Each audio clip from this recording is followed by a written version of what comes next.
Hi, friends. Welcome to the Like-Minded Radicals, the podcast designed for individuals like you who believe there's a better way to work and live. Hi,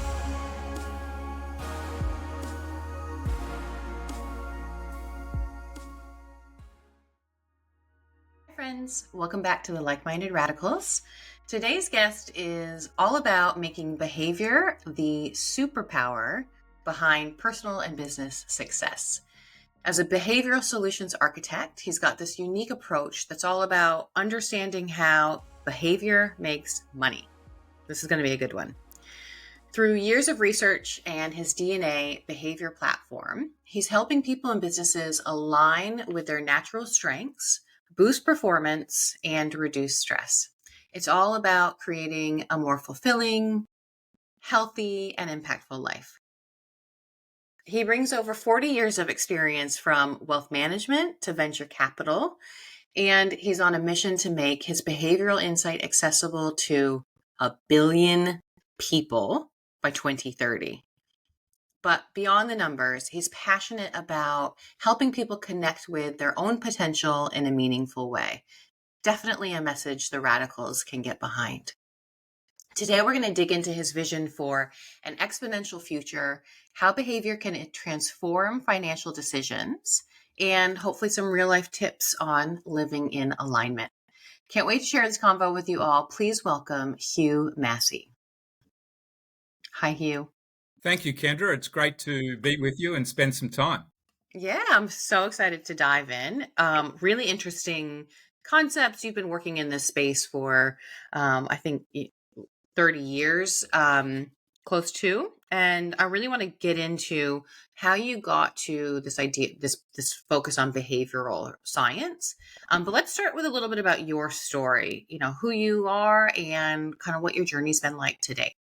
Well, as you can tell from my accent, I'm Australian. I originally from Sydney. I'm now living in Atlanta, Georgia. That's been the case for about 20 years. Wow. And before I got on the behavioral journey, I was living in Sydney, and I had a wealth management family office type business, helping wealthy individuals, families, family businesses with their investments, with their businesses themselves, and in a way being a wealth mentor in their overall life. But before that, I had been, Kendra, a chartered accountant. That's what we call it in Australia, Right. a CPA. And so I had quite a lot of international experience as well, having lived in Singapore and Thailand for 4 years. So, at a pretty young age, I'd got quite a lot of good and varied experiences under my belt. Sounds like it.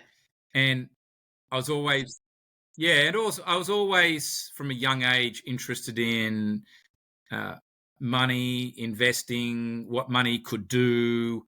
I think that the power of money. Today, I would put that more around the energy of money and the dynamics of money rather than necessarily having a lot of money. That, although that's also maybe a byproduct, but I think money is such a powerful energy force in all of our lives. And it's something that people, believe it or not, they talk more about money than probably any other topic. And so, it's there, it's in our energy fields 24/7. I used to joke that money never sleeps. And I was used to putting the rational hat on and say, well, if you can save some money and then put it in the bank, then invest it, your savings will increase over time, and it becomes more and more. But there's another side to that money never sleeps in terms of it always being in your energy fields, Right. and in your waking life it's there, but also in your sleeping life it's there. And money can cause an enormous amount of stress for people, and that's really the underlying driver for me, is to help people deal with that stress, make aligned decisions for their life. Like I was talking with someone today about a business path they're going to go on, and I said, just put the money side of it on the side for a moment, and let's look at what the right decisions are for your business. And then we'll come back and align it to the money and to how it might work out for you Right.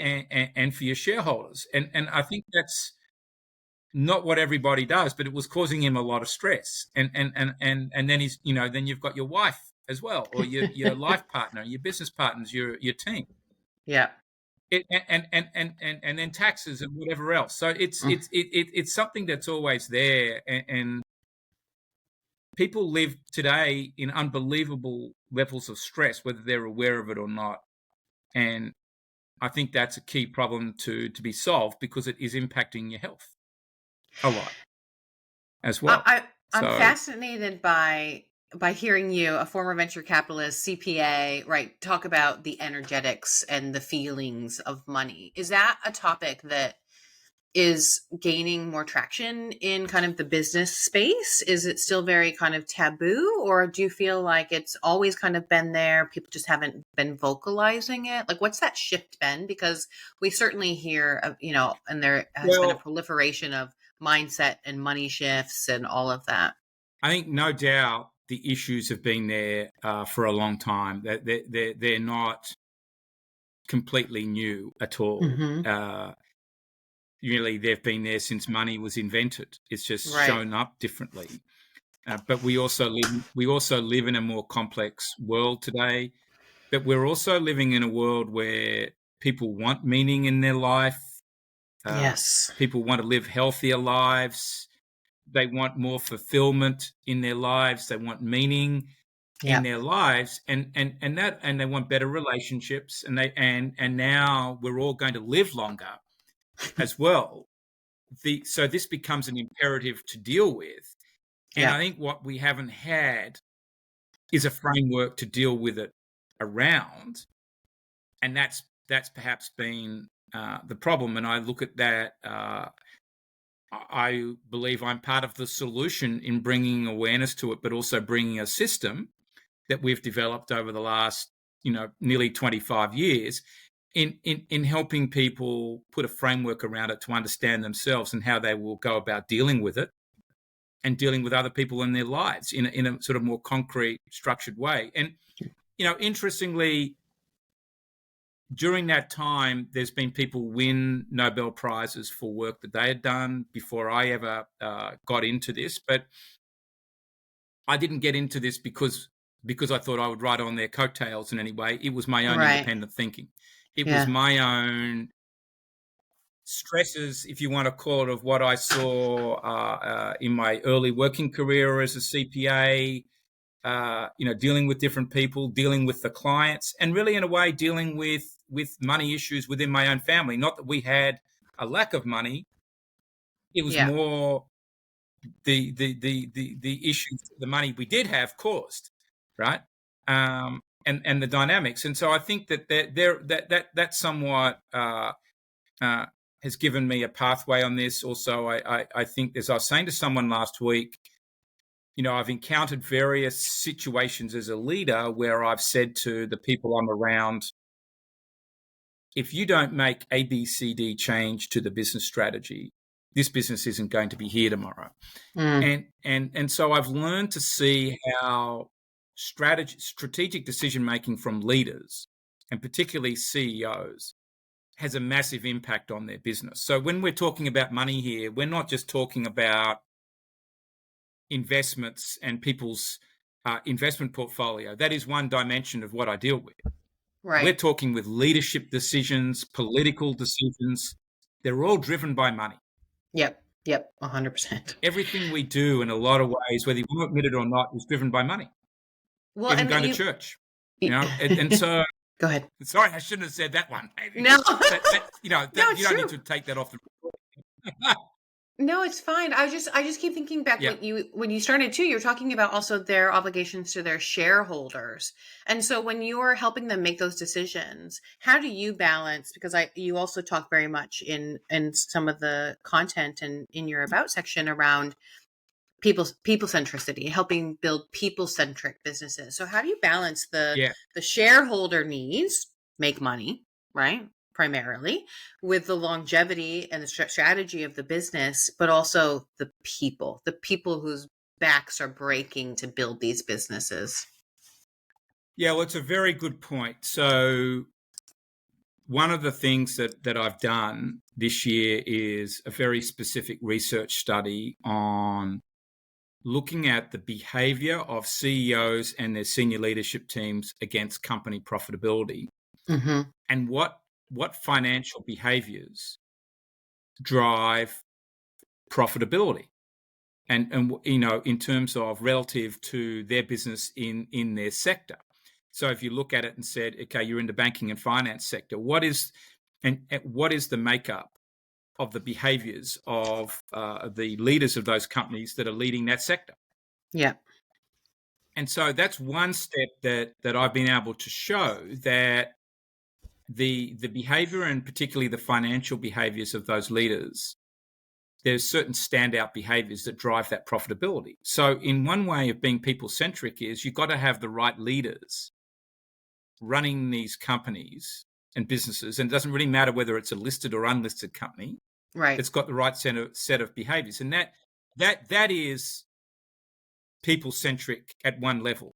Now, the next level of it is the businesses that are more successful have a good relationship culture, or what we call a level of relationship engagement in the business. That's one of the metrics.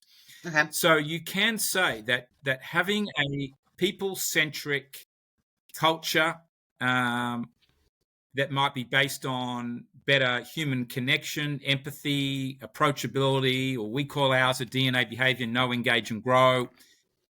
If that is strong, the business will be differentiated. It will be more sustainable. The employees stay there, the clients stay, and you have a stronger brand. And there's a very direct correlation between all of that. And that's the people centricity. But it's, when we're talking people centric in businesses, Kendra, we're not always talking it's all soft and fluffy. Yeah. Right.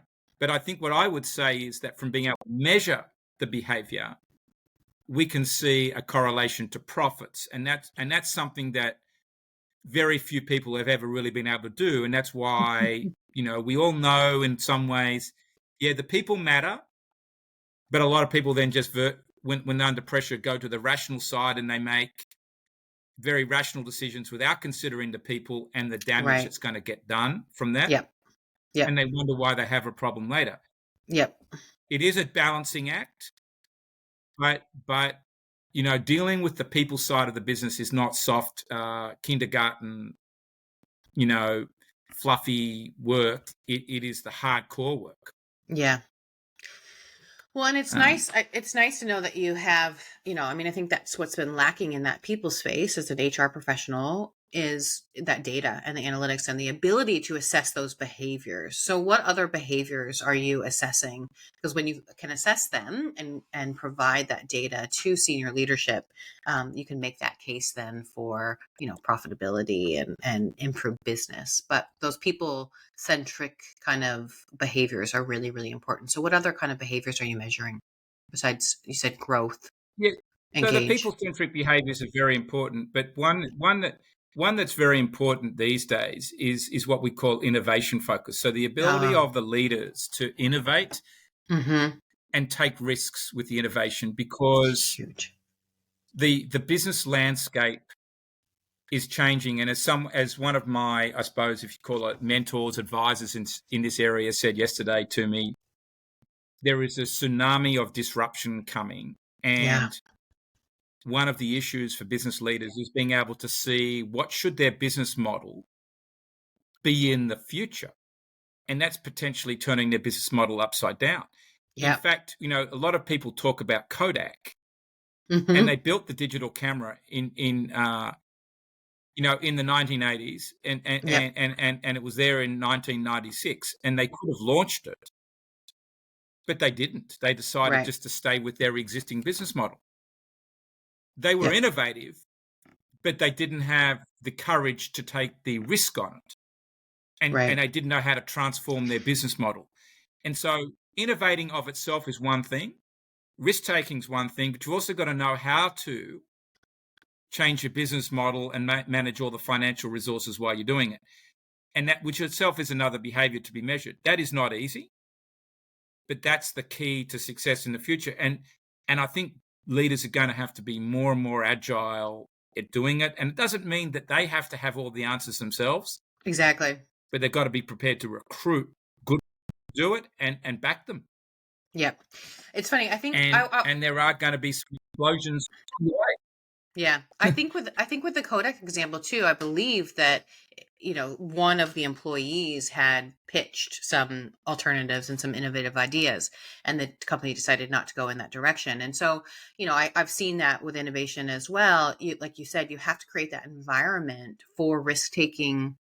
And I've talked quite a bit on the podcast recently about creativity. Innovation comes from creative thinking, and yet we're seeing people afraid to show their most creative selves because it's too scary. I think we're still in a corporate scenario of a lot of homogenization, a lot of, we're not necessarily celebrating uniqueness.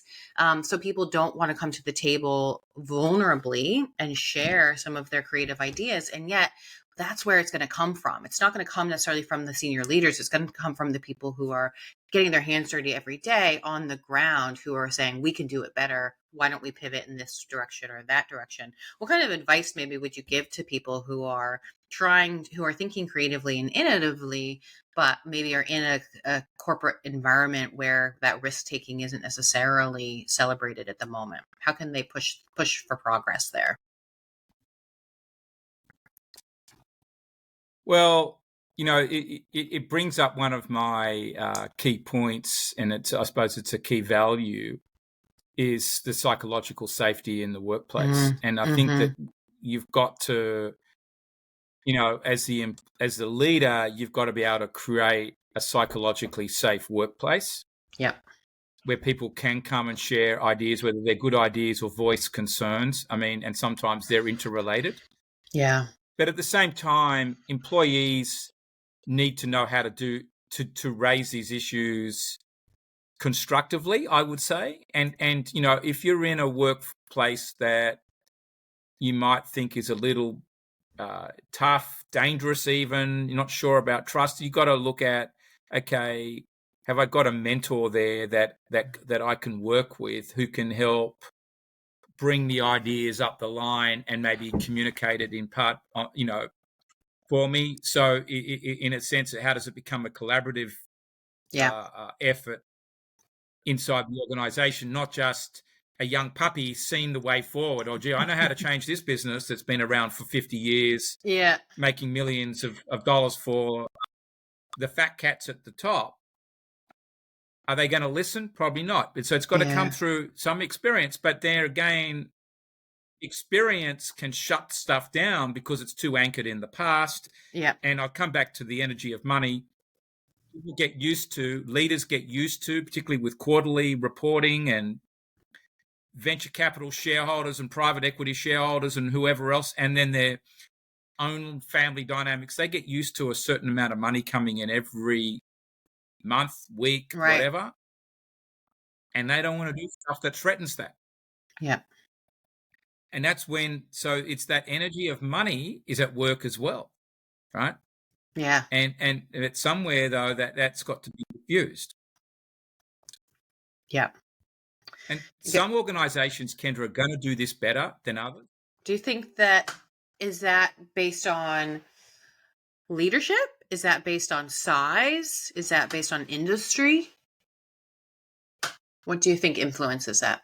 I think it's a combination of all. I think that the technology type industries at the moment are going to harvest or make the most money and go forward the most out of the AI and machine learning and all the new technologies that are coming. But I suppose you would expect that. But there's also, they've got business models which enable them to be cash rich because they don't have to rely on heavy labor costs, and they can pivot more easily and make investments in this, and they know what to do. Yeah. But there are other industries, like banking. It's harder to change that. Yeah. But they've still got to work at it at the margins at least. Yeah. Yeah. And so it Right. is leadership. It's partly the industries. Yeah. Yeah. When you talk in some of your collateral, it talks about quantum leaps. And so I'm really interested in exactly like how do you define that in BayFi, in behavioral finance, but also, what's the aptitude to the leaders that you're speaking to when you're using terminology like quantum leaps? Yeah, I think that the way, there's a number of ways that that the conversation comes up, and I can bring it up in partly through my own personal stories, but sort of an understandable term would be with a leader is, do you want to 2x optimize your business, or do you want to do more and 10x the business from where it is at today? Right.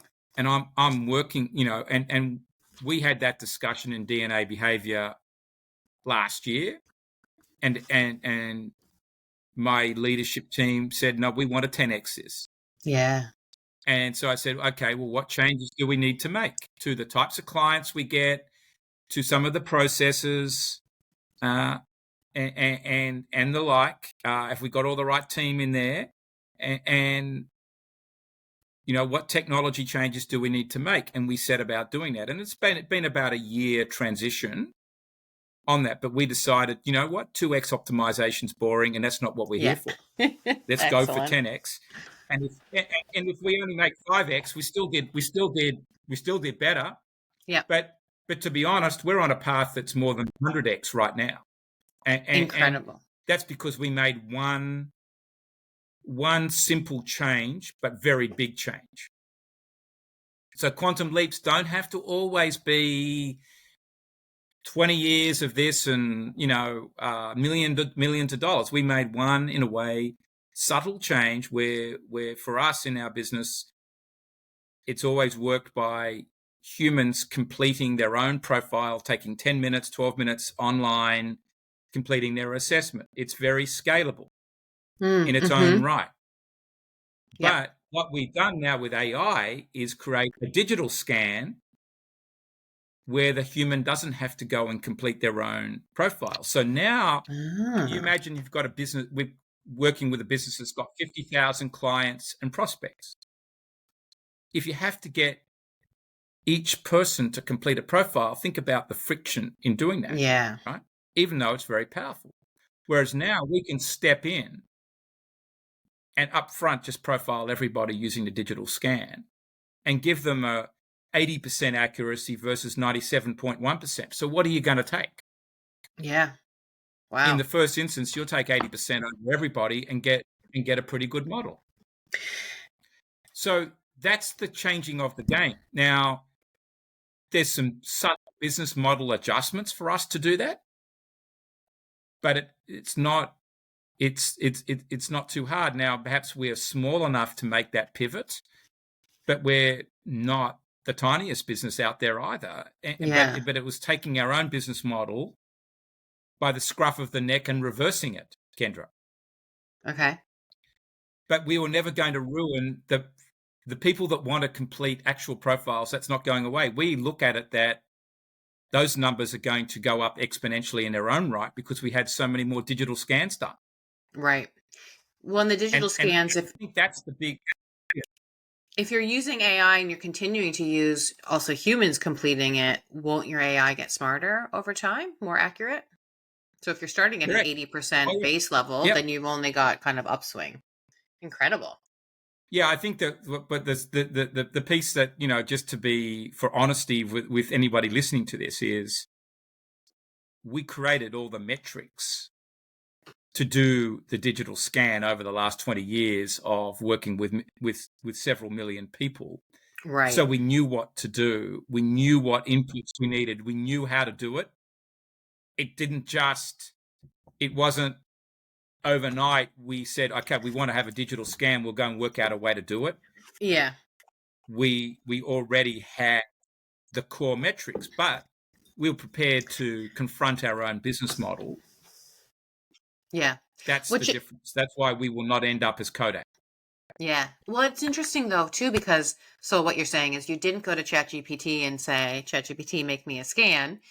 Um, AI, I think we're in such an interesting space because the people who are using AI right now are coming to it with this wealth of knowledge, this built experience, and years, as you said, years and years of research, and then using AI to kind of leverage all of that information instead of starting from scratch where my fear with AI, and we don't need to get into all of this, but my fear with AI is that eventually we've taken away people's ability to critically think, to be creative, and also to just really maintain and understand and maintain knowledge. So they're not even going to be asking the proper questions of AI. Whereas right now, I think we're a generation who Right. can critically think and logically think and know how to prompt engineer correctly in ways, and to question the data that's coming back.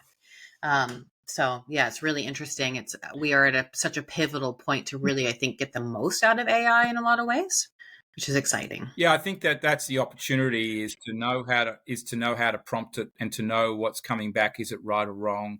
Yeah. But also is to sit there and say, I've got ABCD problem to solve. I need to get from A to B quicker. Yeah. How can ChatGPT or AI be an aid to me to do it? Yeah. But it doesn't mean removing my brain from the process. Exactly. It Exactly. doesn't mean removing your intuition from the process either. Yeah, Um, that's a huge one. So do you think that I do think that those human characteristics, those things like intuition, those gut feelings, the idea of meaning and fulfillment in work are only going to be exacerbated by the use of AI. And so do you see that in the work that you are doing? Is that what you're feeling as well? yeah, yeah, I think so. I think that on intuition, and I'd separate it from the other two concepts that you mentioned, but that is all tied in, because.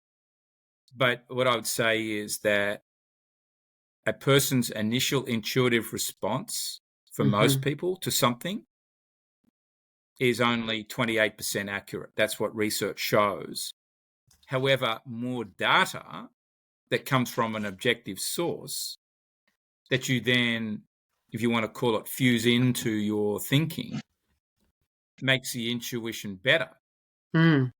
for finally making a decision. So I'm not saying don't use your intuition, but I'm also saying data will enhance your understanding and perspectives to make a decision. Do you need to sit there to get every data point? In most cases, no. But the data will strengthen your intuition, give you more confidence, I think, to make the right decisions. And that's why data is important. Of course, unless the data is completely being poisoned and loaded up in a particular direction. Yeah, Um, that's but you know, that's generally not.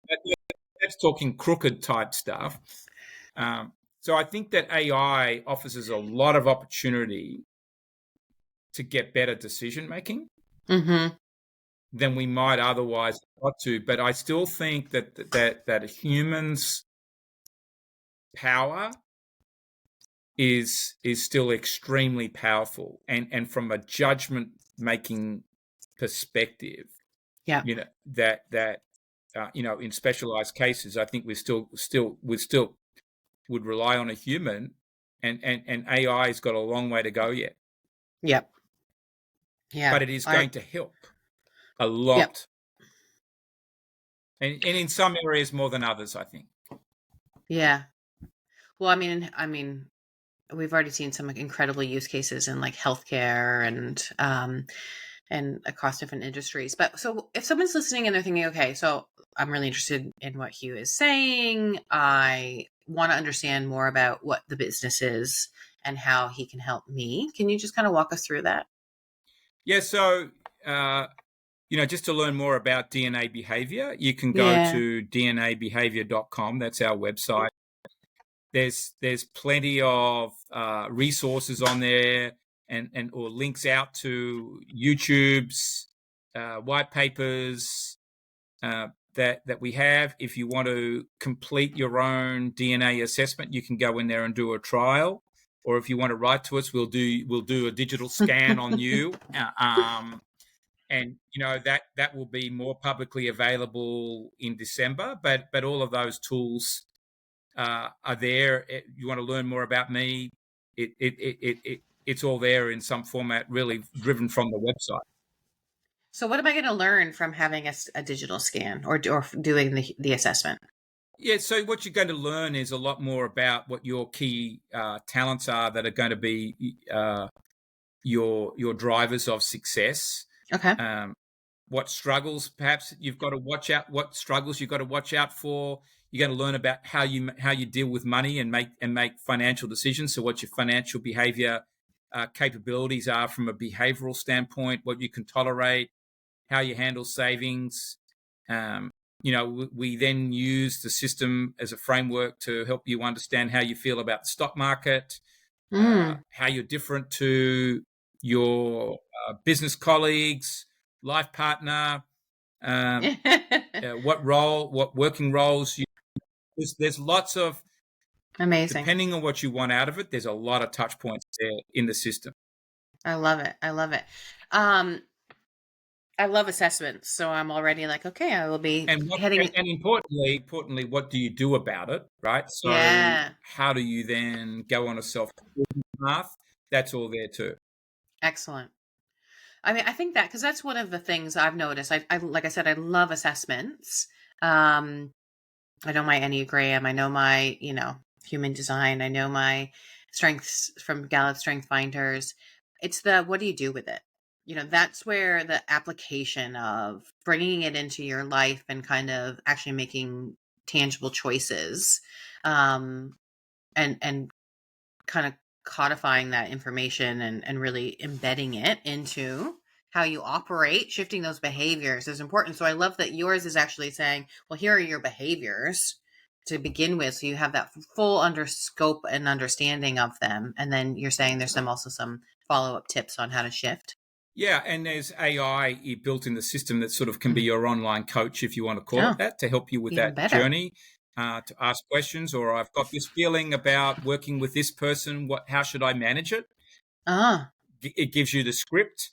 So that's all sitting there. But I think also, Kendra, what's different about DNA behavior is it's not just taking individuals on a self-awareness journey, although that is very important, starting off with leaders, how people invest in any of those settings.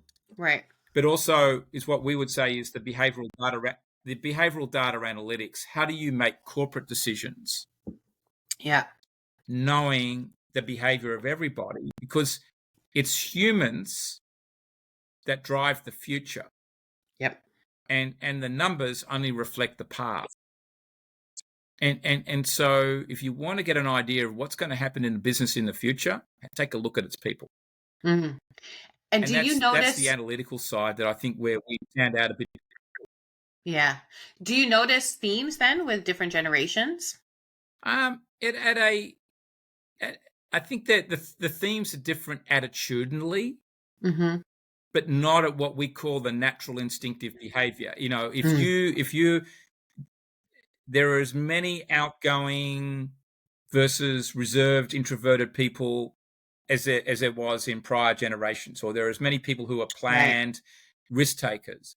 I think the different generations is more attitudinal in that, if you were brought up in the Depression, you're probably more likely to be a saver. You're going to worry about what happens in the future because you've been without.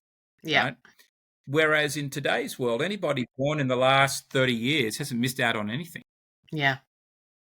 And they've got different skills. And so therefore, they show up differently. But that's not natural hardwired behavior. That's more, environmentally learned behavior.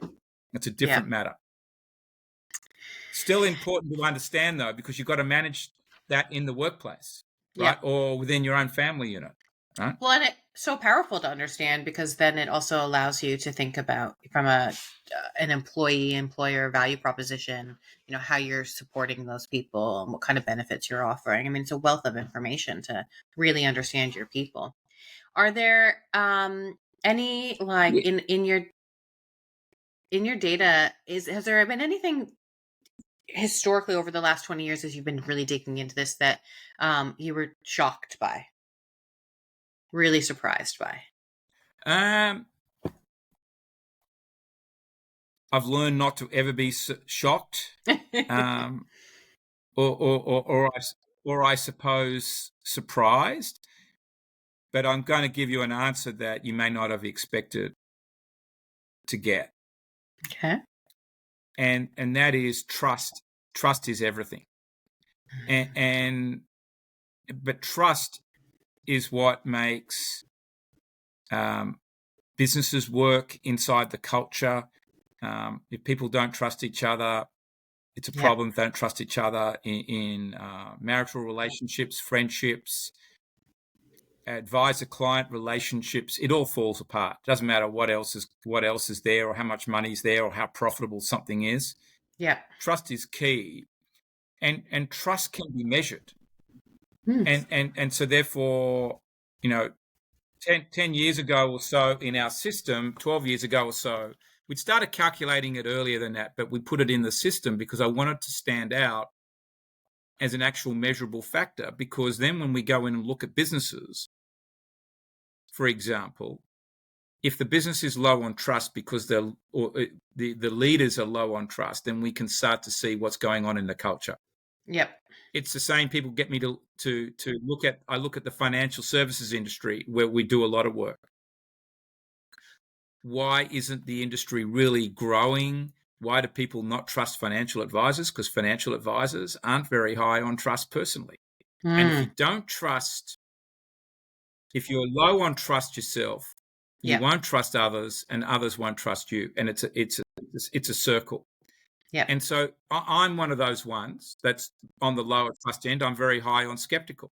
Right? I might appear confident the outside world, but I can be not trusting in terms of being skeptical, asking questions in a way, micromanaging something, being exacting with the details. They're the types not as approachable, a bit colder. Right. Not that I mean to be. That's my demeanor. Yeah. But you've got to learn to trust, right? And I've had to learn that with my team, and luckily, I've got a team that's by and large been with me from the start. Right? Oh, I wow. have got very low turnover, so I've done something to adjust myself. Right? Yeah. Um, but trust is the big thing, and I think that's where, if you pinned one thing there, why do things succeed or fail? It's because of a failure of trust. Amazing. Probably obvious, but it can, in some ways, when you reflect on it, but it can be measured. Yeah. Well, I So mean, I I can think tell when something is when something is work. in today's world, we've been coming out of after COVID and we were talking about, safety, and then we moved into kind of psychological safety. We're definitely seeing a rise in conversations around trust, and, the need for it. But I do think that it's very much lacking in a lot of corporate spheres. If a leader is listening today and they're thinking, yeah, I think I could improve the trust in my team, what are some ways that they can do that? Do you guys have tips? Yeah, so interestingly, I had a chat with a leader of a company today with 1,100 Mhm. employees in his Ooh. company, and he asked me. He said, what's different about what you guys do versus somebody who provides DISC or Myers Briggs or StrengthsFinder or any of the other tools out there? And I said, look, it comes down to culture that we have around. One of the factors, it comes down to the culture that we have around the use of the profile instrument, whether it's the actual completion of it or the digital scan. And we build our business around. And so I said to him, I asked him the question, do you have an initiative around your people right now? And he said, yeah, I want to build more connection, because people Yep. don't know how to show up to the meetings the right way, how to include others, build that deeper level of emotional engagement. And I'm not surprised. He's got an accounting, investment banking, very financial orientated business that Right. goes with the game. and said, look, what we do is that, and our system's been set up for it, is what we call knowing me, knowing you. And I said to him, if you as the CEO want to build connection in the business, Yeah. you complete our profile and openly share it with all your executive leadership team. Yep. And then have conversations with them about your strengths and struggles mutually. And you might say, yeah, to Johnny, the CFO, I've rubbed you up the wrong. I can see how now I've rubbed you up the wrong way in a few of these conversations, whatever. It's not intentional. It's my style. Here's Yep. yours. And it's an open mutual share. If that Yep. happens through the business, then you are going to build a connective environment. There's going to be naturally more empathy. People are going to be approachable. That doesn't mean you have to accept bullshit from people, right? Right.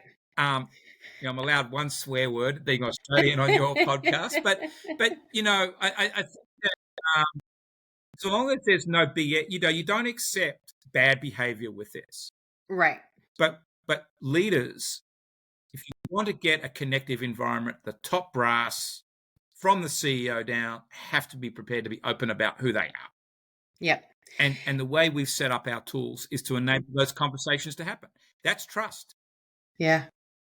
It's so funny So you because got me on my passion point. No, I'm like firing on all cylinders here. The project I was working on at my last organization before I left was building out team working agreements, and I really realized that it came down so much to, it's not about the team. It has to start with self.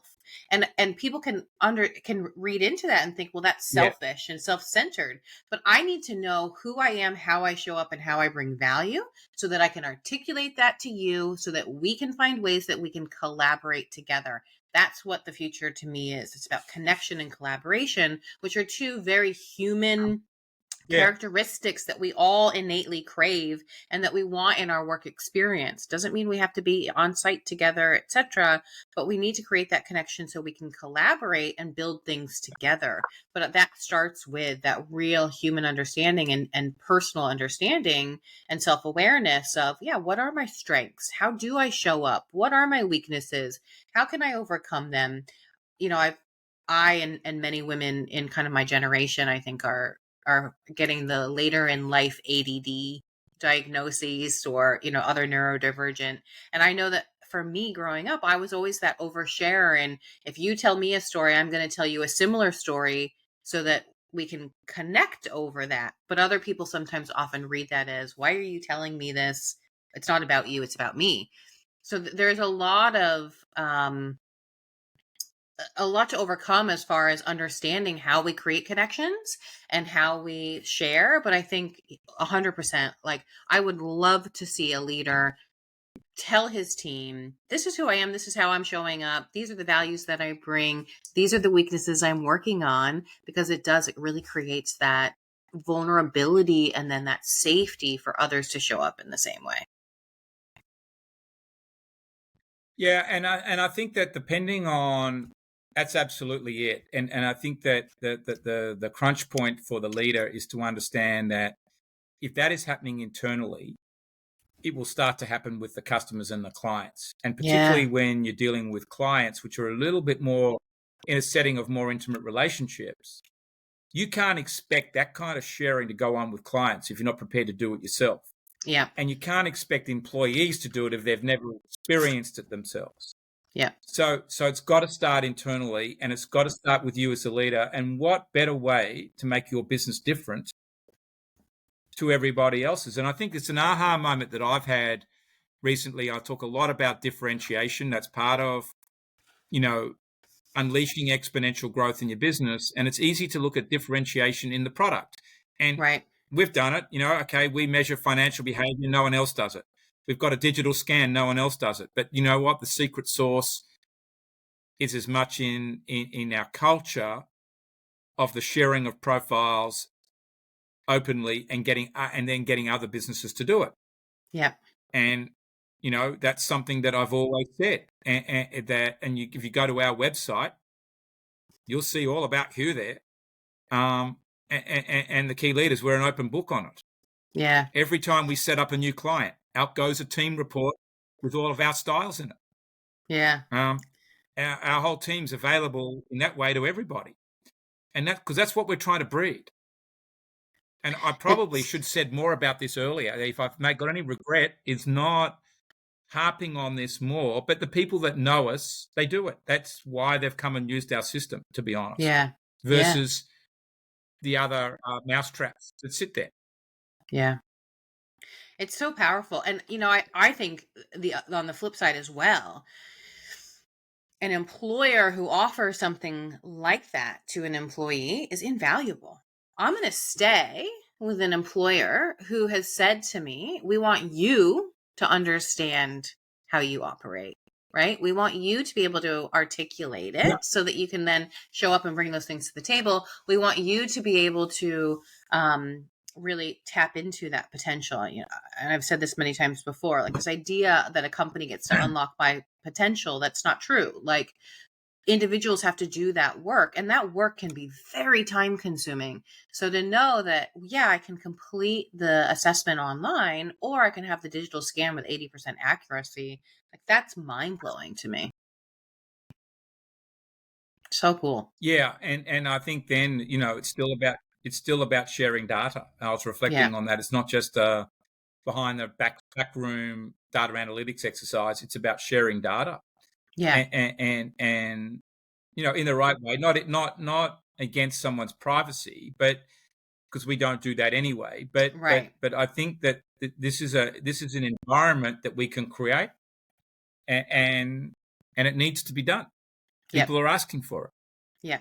And it helps build that trust because it's transparent in as much as it can be transparent. Obviously, you're not sharing, you're probably anonymizing the data and using it to kind of tell an overall story, but feeding that back to the employees to give them that perspective of this is what the makeup of the organization, these are the behaviors, this is probably the area we need work, is really, really powerful. I'd say more so probably potentially than an engagement survey. Yeah. And we, like the other week, a couple of weeks ago, our team, we went to a conference where we won an innovation award for this. Nice. And we digitally scanned every person at the conference before we went, Oh, wow. and we showed them all. And they loved seeing it. Okay, this is who's in the room. And they could see, okay, yeah, it's leaning a little one way, but that's no surprise because there's a lot of decision makers Yeah. in the room. But everybody could see who they were in that context, how they were being related to or should be related to. It was very interesting seeing that happen and being unpacked in that way. But while we've done those exercises before, it's been so clunky, it's almost not worth doing it now. Mm, In 5 minutes, it's done, set up, bang. And it's amazing. on the phone. It's sitting there on the phone, my mobile phone. I've got the app and bang, there it is. Wow. And this is so that's the exciting thing. But I'd say, Kendra, it is all about trust, Yeah. openness, connection, and here's a way to do it. But Yeah. I don't want anyone to walk away from this thinking it's just soft. No, this improves the numbers. Yeah. And you need the Absolutely numbers. improves the numbers. You have to have the numbers so that you can measure, right? Yeah. What gets measured gets done. So understanding the behaviors, being able to measure that. I mean, this is groundbreaking for HR because that's the thing that, in again, historically we've lacked is that data analytics piece to kind of back up what it is that we're doing or which behaviors we're trying to shift. So I'm really excited. I'm excited to learn more, Hugh. Thank you so much for your time today. Definitely going to go check it out myself and encourage all the listeners to do the same. And you're on LinkedIn as well? Yeah, please. And yeah, Kendra, yep, I'm on LinkedIn. I'm there pretty active. There's lots of stuff. Hugh Massie in Atlanta, I'm the only one, and there's a plethora of information. Excellent. So good. Well, thank you so much for being here and sharing all of this with us. Pleasure.